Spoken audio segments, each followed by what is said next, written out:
Jelly, hindi mo basta pwedeng bintak sa akin yan. Nasindihan mo? Hindi ko ito binibintang sa'yo, Franco. Alam ko ang totoo, may nangyari sa inyong Jessica, 8 buwan nang nakakaraan. Oo, inaamin ko.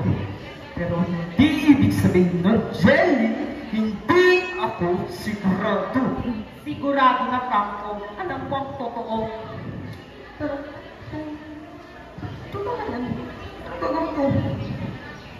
Franco, kailangan mong tanggapin. Hindi ito tungkol sa kung ano ang nararamdaman mo. Tungkol ito kay Jessica at sa magiging anak ninyo at sa responsibilidad mo bilang ama.